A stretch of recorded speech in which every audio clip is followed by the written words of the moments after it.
Dear student, welcome to my channel LHAH। मैं हूँ आपकी साइंस टीचर मिस आयशा। तो आज मैं आपको पढ़ाऊंगी यूनिसेलुलर और मल्टीसेलुलर ऑर्गेनिज्म। तो लास्ट लेक्चर में हमने डिफरेंशिएट बिटवीन प्लांट और एनिमल सेल्स को देखा था। तो आज हम यूनिसेलुलर और मल्टीसेलुलर ऑर्गेनिज्म मैं आपको पढ़ाऊंगी, जिसमें हम देखेंगे कि यूनिसेलुलर ऑर्गेनिज्म कौन से होते हैं और मल्टीसेलुलर ऑर्गेनिज्म कौन से होते हैं। तो साथ साथ अपनी बुक को फॉलो करते जाएँ और अपनी नोटबुक भी साथ रखें ताकि इंपॉर्टेंट नोट्स आप लिख सकें। सबसे पहले है यूनिसेलुलर को देख लें। तो बेसिकली यूनिसेलुलर को पढ़ने से पहले अपने माइंड में एक थोड़ा सा इसका कॉन्सेप्ट बना ले। यूनिसेलुलर वो ऑर्गेनिज्म होते हैं, वो जिंदा जानदार होते हैं जो सिर्फ एक सेल पर मुश्तमिल हो। यानी कि अब ऐसे जिंदा जानदार, ऐसे लिविंग ऑर्गेनिज्म जो सिर्फ एक सेल पर मुश्तमिल हो, हम उसे यूनिसेलुलर ऑर्गेनिज्म कहते हैं। अगर ऐसे जिंदा जानदार या दो से ज़्यादा सेल्स पर मुश्तमिल हो, हम उसे कहते हैं मल्टीसेलुलर ऑर्गेनिज्म। अगर एक सेल पर मुश्तमिल होगा हम उसे यूनिसेलुलर कहेंगे। अगर दो से ज़्यादा सेल्स पर मुश्तमिल होगा तो हम उसे क्या कहेंगे, हम उसे मल्टीसेलुलर कहेंगे। तो नेक्स्ट आपकी बुक पे देख लेते हैं कि आपकी बुक पे क्या राइट किया हुआ है। Some living organism are made up of only one cell. इसमें बताया कि कुछ लिविंग ऑर्गेनिज्म, कुछ जिंदा जानदार और मेड अप ऑफ एक सेल से मिलकर बने होते हैं। And some are made up of many cells, और कुछ जिंदा जानदार बहुत सारे सेल से मिलकर बने होते हैं। यानी कि कुछ ऐसे जिंदा जानदार होते हैं जो सिर्फ एक सेल से मिलकर बने होते हैं, लेकिन कुछ जिंदा जानदार ऐसे होते हैं जो कि बहुत से सेल से मिलकर बने होते हैं। अब नेक्स्ट इन्होंने क्या बताया कि the living organism made up of only one cell, ये ना are called the unicellular organism. यानी कि ऐसे जिंदा जानदार, ऐसे लिविंग ऑर्गेनिज्म जो सिर्फ एक सेल पर मुश्तमिल हो, हम उसे कहते हैं यूनिसेलुलर ऑर्गेनिज्म। तो that is define of unicellular organism क्या है कि the living organism made up of only one cell are called the unicellular organism. यहाँ तक क्लियर होगा कि यूनिसेलुलर ऑर्गेनिज्म कौन से होते हैं, ऐसे लिविंग ऑर्गेनिज्म जो सिर्फ एक सेल पर मुश्तमिल हो। नेक्स्ट है इसकी एग्जांपल।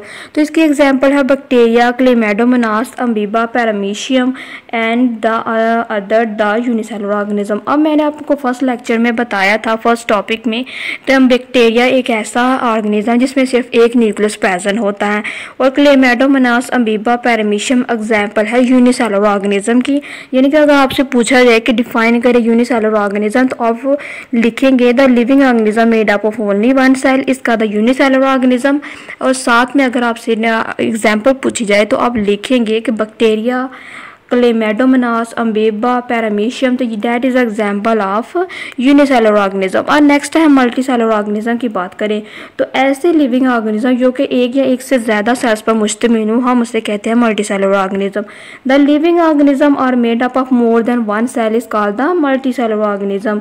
यही वो बात की है कि ऐसे जिंदा जानदार जो एक या एक से ज़्यादा सेल्स पर मुश्तमिल हो, हम उसे कहते हैं मल्टीसेलुलर ऑर्गेनिज्म।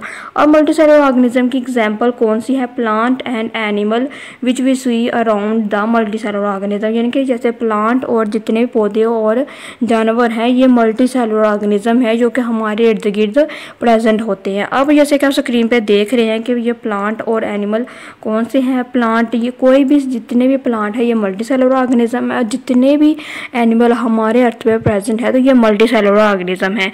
नेक्स्ट है अमीबा और क्लेमाइडोमोनास की आप डायग्राम देख सकते हैं। तो सेम एज इट आपको ऐसे ही पेपर में बनानी होगी कि अमीबा की डायग्राम। बेसिकली अमीबा की कोई डेफिनेट शेप नहीं होती, इसी वजह से ये अमीबा है। नेक्स्ट है क्लेमाइडोमोनास। तो अब एक एक्टिविटी आपकी बुक पे दी गई है, उसको देख लेते हैं।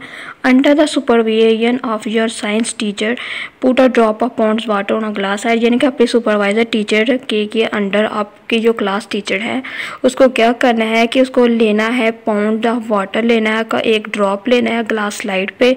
ये पाउंड वाटर कौन सा होता है, ये बेसिकली छप्पड़ों का पानी होता है जो कि छप्पर में है या नदी नाला में ये प्रेजेंट होता है और आपको ये आसानी से मिल जाता है। तो आपकी क्लास टीचर क्या करेगी, उसको लेकर उसे ग्लास स्लाइड में रखेगी। जैसे ही उसे ग्लास स्लाइड में रखेगी तो क्या करेगी, observe it under a microscope. तो इसे माइक्रोस्कोप के नीचे रख के क्या करेगी, ऑब्जर्व करेगी।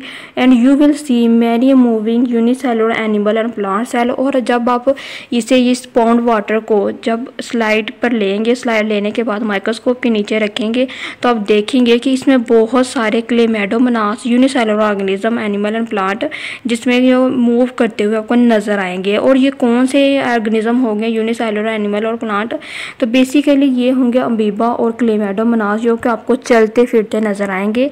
किसके नीचे, माइक्रोस्कोप के नीचे जैसे ही आप इस पानी को रखेंगे तो आपको क्लेमाइडोमोनास और बाकी अमीबा नज़र आते हुए मूव करते हुए नज़र आएंगे। तो नेक्स्ट है draw and the label the diagram of amoeba and Chlamydomonas. और ड्रॉ करनी है डायग्राम किसकी, अमीबा की और क्लेमाइडोमोनास की। तो ये है अमीबा की डायग्राम, आप देख सकते हैं स्क्रीन पे, और ये क्लेमाइडोमोनास की डायग्राम है, आप देख सकते हैं। तो ये सेम एज इट आपको ड्रॉ कर देनी है। यहाँ तक क्लियर हो गया कि आपकी एक्टिविटी हो गई कि इसमें आपको क्या करना है, पॉन्ड वाटर लेना है, उसे माइक्रोस्कोप के नीचे रखना है। माइक्रोस्कोप के नीचे रखने के बाद आप ऑब्जर्व कर सकते हैं, आप देख सकते हैं कि उसमें बहुत सारे यूनिसेलुलर एनिमल चलते हुए मूव करते हुए नजर आएंगे। तो नेक्स्ट आपको डायग्राम ड्रा करनी है अमीबा की और क्लेमाइडोमोनास की। तो नेक्स्ट आज का हमारा टॉपिक है दैट इज सेल फॉर्मा टिश्यू, यानी कि सेल के जरिए टिश्यू कैसे काम करता है। सेल फॉर्मा टिश्यू के सेल के थ्रू टिश्यू कैसे काम करता है। तो सबसे पहले in multicellular organism cell work in a group, यानी कि बहुत सारे जो मल्टी सेलुलर ऑर्गेनिज्म होते हैं the cell work in a group, जो सेल को क्या करते हैं, ग्रुप की फॉर्म में काम करते हैं। इन मल्टी सेलुलर ऑर्गेनिज्म में सेल वो ग्रुप की फॉर्म में काम करता है and the group of cell performing the same function, और ये ग्रुप ऑफ सेल क्या करते हैं, सेम फंक्शन को परफॉर्म करते हैं। और इस सेम फंक्शन को परफॉर्म करने को हम क्या कहते हैं, हम इसे कहते हैं टिश्यू। तो that is define of tissue, कि टिश्यू क्या है कि जब ग्रुप ऑफ सेल परफॉर्म करते हैं सेम फंक्शन के, यानी कि बहुत सारे सेल्स मिलकर इकट्ठे होकर सेम फंक्शन को परफॉर्म करेंगे, तो वो बेसिकली क्या कहलाएंगे, वो कहलाएंगे टिश्यू कहलाएंगे। तो डिफाइन ऑफ टिश्यू क्या है कि the group of cell performing the same function इसका टिश्यू इन मल्टी सेलुलर। आप यहाँ से लेकर लिख सकते हैं कि अगर आपको अच्छे मार्क्स लेने हैं कि in multicellular organism cell work in a group and the group of cell performing the same function is called tissue. तो यहाँ तक हो गया आपकी डिफाइन कि टिश्यू क्या है, कि जब ग्रुप ऑफ सेल इकट्ठे मिलकर काम करते हैं तो हम उसे कहते हैं कि हम उसे टिश्यू कहते हैं। नेक्स्ट है plant and animal have a different tissue in their body. तो इसमें बताया गया कि पौधे और जानवर में डिफरेंट टिश्यू होते हैं उनकी बॉडी के अंदर, उनके जिस्म के अंदर, यानी कि पौधे जानवर में डिफरेंट टिश्यू होते हैं उनके जिस्म के अंदर।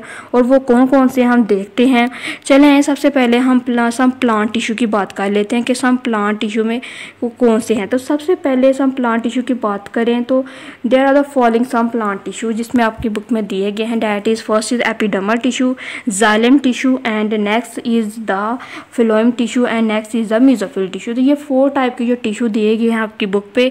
तो सबसे पहले हम एपिडर्मल टिश्यू को देख लेते हैं। तो एपिडर्मल टिश्यू सबसे पहले अपने ये टिश्यू लेने कहाँ से, प्लांट से। बेसिकली एपिडर्मल टिश्यू सारे टिश्यू कहाँ प्रेजेंट होते हैं, ये बेसिकली हम सबसे पहले प्लांट को डिस्कस करने जा रहे हैं कि सम प्लांट टिश्यू, ये प्लांट से टिश्यू किस तरह लें। सबसे पहले आपको प्लांट लेना है, प्लांट के जो नीचे वाला पोर्शन है उसको कट कर लेना है, ऊपर वाला पोर्शन भी कट कर लेना है।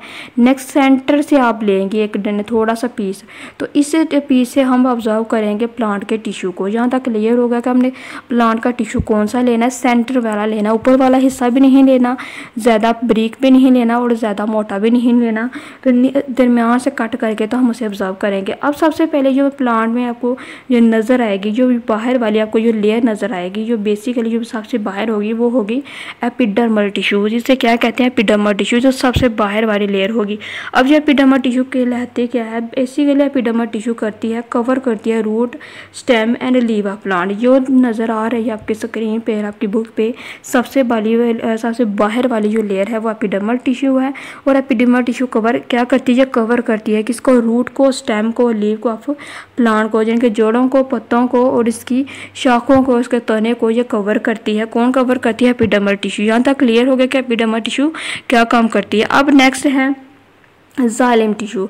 अब जाइलम टिश्यू को हम दूसरे फॉर्म रूट भी कहते हैं, बॉटनी की फॉर्म में हम रूट को जाइलम कहते हैं। तो बेसिकली जाइलम टिश्यू करती क्या है, जाइलम टिश्यू आप देख सकते हैं कि आपके जो एपिडर्मस के अंदर, यानी कि एपिडर्मस के बाद जो लेयर आती है वो आती है जाइलम टिश्यू। अब ये जाइलम टिश्यू करती क्या है, ये जाइलम टिश्यू कंडक्ट करती है किसको, वाटर को। ये सबसे पहले वाटर को कंडक्ट करेगी एंड क्या करेगी, डिजॉल्व करेगी salt from root to leave, यानी कि डिजॉल्व करेगी जितना भी साल्ट होगा जड़ से पत्तों की तरफ ये क्या करेगी, ये डिज़ोल्व करेगी साल्ट को। सबसे पहले ये वाटर को कंडक्ट करेगी, वाटर को लेगी। तो जैसे ये वाटर को लेगी, ये डिज़ोल्व कर देगी साल्ट को, जड़ से पत्तों की तरफ ये इसे ट्रांसफ़र करेगी। आपको पता है कि सब प्लांट को अच्छी नरिशमेंट के लिए, अच्छी ग्रोथ के लिए सबसे पहले पानी की ज़रूरत होती है, और पानी सबसे पहले जड़ें खींचती हैं। जैसे जड़ें, पौधे की जड़ें खींचेगी तो वो ट्रांसफ़र करेगी बाकी प्लांट को, तो इस तरह प्लांट अच्छी तरह ग्रोथ करता है। तो सेम एज इट इन्होंने यही बात की है कि जाइलम टिश्यू क्या करते हैं, ये कंडक्ट करते हैं वाटर को and dissolve the salt from root to leave. यहाँ तक क्लियर हो गया कि आपकी जाइलम टिश्यू क्या करती है। नेक्स्ट है आपकी जाइलम टिश्यू के बाद हम बात कर लेते हैं आपकी फ्लोएम टिश्यू। तो फ्लोएम टिश्यू अपने स्क्रीन पे देख रहे हैं कि फ्लोएम टिश्यू कौन सी है। तो बेसिकली फ्लोएम टिश्यू ये वाली फ्लोएम टिश्यू है, यानी कि जो आपको सेंटर में नज़र आ रही है, that is a phloem tissue. ये फ्लोएम टिश्यू करती क्या है, ये फ्लोएम टिश्यू कैरी करती है, क्या कैरी करती है, फूड को। कौन सी फूड को, ये प्रिपेयर करती है फूड को from leave to other part of plant, यानी कि पत्तों से दूसरे जो प्लांट के उससे उसमें ये फूड को प्रिपेयर करती है, उसको कैरी करती है। ये बेसिकली यही काम है फ्लोएम टिश्यू का, जो कि इसके सेंटर में प्रेजेंट होती है। सेम एज इट आपकी बुक पे देख लेते हैं क्या लिखा है कि phloem tissue, the phloem tissue carry and prepare the food from leave to other part of plant. ये क्या करती है, ये कैरी करती है और तैयार करती है खुराक को पत्तों से टू अदर दूसरे प्लांट के हिस्सों तक। तो यहाँ तक क्लियर हो गया फ्लोएम टिश्यू क्या करती है, ये कैरी करती है खुराक को, तैयार करती है, प्रिपेयर करती है और leave to other part of plant. Next है मेसोफिल टिश्यू। अब ये मेसोफिल टिश्यू मैंने लास्ट लेक्चर में भी बताया था कि मेसोफिल टिश्यू बेसिकली ये पत्तों में प्रेजेंट होता है, यानी कि प्लांट के जो पौधे के पत्तों में मेसोफिल टिश्यू प्रेजेंट होता है। अब ये मेसोफिल टिश्यू करता क्या है, ये मेसोफिल टिश्यू फूड को बनाता है प्लांट के लिए। तो इस बेसिक सेम एज इट आपकी बुक पे लिखा है कि मेसोफिल टिश्यू करता क्या है। तो mesophyll tissue present in leaf, ये पत्तों पर प्रेजेंट होता है, लीफ पर प्रेजेंट होता है and make food from plant, और पौधे के लिए खुराक बनाता है। यहाँ तक क्लियर हो गया कि ये मेसोफिल टिश्यू पत्तों पर प्रेजेंट होता है और क्या करता है, खुराक बनाते हैं पौधों के लिए। अब नेक्स्ट क्या है, नेक्स्ट हम एनिमल टिश्यू को डिस्कस कर लेते हैं। अब एनिमल टिश्यू को डिस्कस करने से पहले साथ साथ आप इसकी डायग्राम भी देखते हैं जो आपकी बुक पे जो दी गई है। सबसे पहले हम एनिमल को टिश्यू को डिस्कस कर लेते हैं। तो सब एनिमल टिश्यू कौन से हैं। एनिमल टिश्यू बेसिकली आपकी बुक पे दिए गए हैं, 3 टाइप्स के टिश्यू दिए गए हैं। मसल टिश्यू है, बोन टिश्यू है एंड ब्लड टिश्यू है। अब सबसे पहले हम मसल टिश्यू को देख लेते हैं। तो बेसिकली मसल टिश्यू वो होते हैं, मैंने फर्स्ट लेक्चर में भी बताया था, पीछे जाके आप मेरे सारी वीडियो देख सकते हैं, चैनल को सब्सक्राइब भी कर सकते हैं और साथ में आप कमेंट बॉक्स में बताएं कि आपको ये लेक्चर कैसा लगा और आपको मज़ा आया पढ़ने का। तो सबसे पहले देख लेते हैं मसल टिश्यू की बात कर रहे थे हम। मसल टिश्यू वो होते हैं, अगर आप अपने हाथ को, जो आप सबसे पहले आप अपना हाथ बाहर निकालें, उसकी मुट्ठी को बंद करें, फिर मुट्ठी खोलें, बंद करें, खोलें। तो बेसिकली आप ये क्या कर रहे हैं, आप अपने मसल को कंट्रैक्ट कर रहे हैं, रिलैक्स कर रहे हैं और आप किसी चीज़ को पकड़ते हैं, जिनके पेन को पकड़े, अपनी नोटबुक को पकड़ो, तो ये क्या करते हैं, आप मूव कर रहे हैं। तो बेसिकली सेम एज इट यही फंक्शन है कि मसल टिश्यू कंट्रैक्ट करता है, रिलैक्स करता है और ये मूवमेंट में हेल्प करता है। तो देख लेते हैं आपकी बुक पे क्या राइट किया है। तो बेसिकली मेरी बुक पे लिखा है कि इन एनिमल बॉडी, जानवरों की जिस्म के अंदर मसल सेल फॉर्म आ मसल टिश्यू। जो मसल सेल हैं ये मसल टिश्यू से मिलकर बने होते हैं और ये मसल सेल मैंने बता दिया था कि आपके ये हाथ पे जितने भी मसल हैं ये कंट्रैक्ट करते हैं, रिलैक्स करते हैं।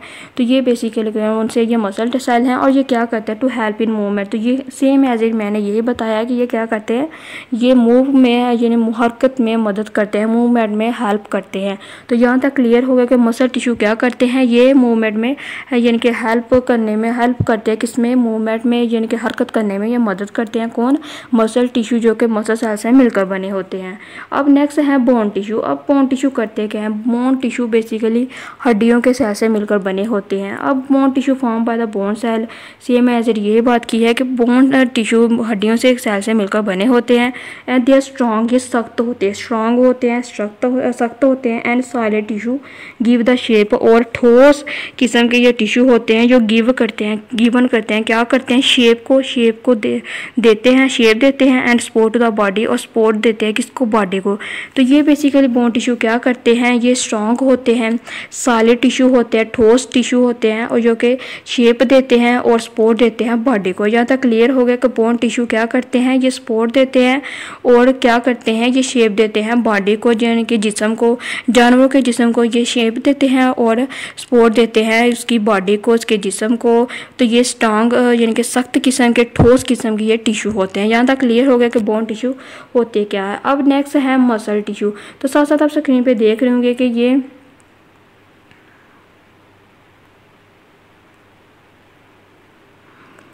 अब साथ साथ आप स्क्रीन पे देख रहे होंगे कि आपको ये सारे जो ब्लड टिश्यू है, ये ब्लड टिश्यू, ये बेसिकली ये नालियाँ जो चलती हैं, ये ब्लड की हैं, या रेड और ये ब्लू कलर की आपको जो नज़र आ रही है ये ब्लड टिश्यू है। ये बेसिकली ब्लड की नालियाँ हैं।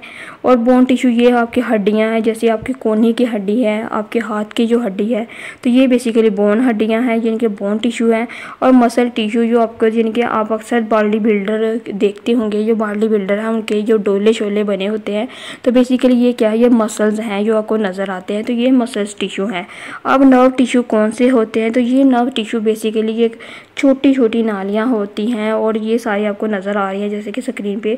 तो ये है बेसिकली नर्व टिश्यू जो आपके हड्डियों पे, हाथ के हैंड के हड्डियों पे जो ब्रेक से नाली नज़र आती है, तो ये क्या है, तो ये नर्व टिश्यू। अब नेक्स्ट ब्लड टिश्यू को देख लेते हैं। ब्लड टिश्यू तो basically blood tissue form by blood tissue, यानी कि जो ब्लड सेल है वो ब्लड टिश्यू से मिलकर बने होते हैं। अब ये ब्लड टिश्यू करते क्या है, the tissue carry the material from one part of the body to the other. ये क्या करते हैं, ये टिश्यू कैरी करते हैं मटीरियल को एक हिस्से से दूसरे हिस्से के, कौन से किसके हिस्से से, जानवरों के एक हिस्से से दूसरे हिस्से तक ले जाने में ये क्या करते हैं, ये हेल्प करते हैं। ये टिश्यू कौन से टिश्यू, ब्लड टिश्यू। तो बेसिकली ब्लड टिश्यू का काम ही यही है, ये कैरी करता है material from one part of the body to the other. तो यहाँ तक क्लियर हो गया कि blood tissue, muscle tissue, bone tissue कौन से होते हैं।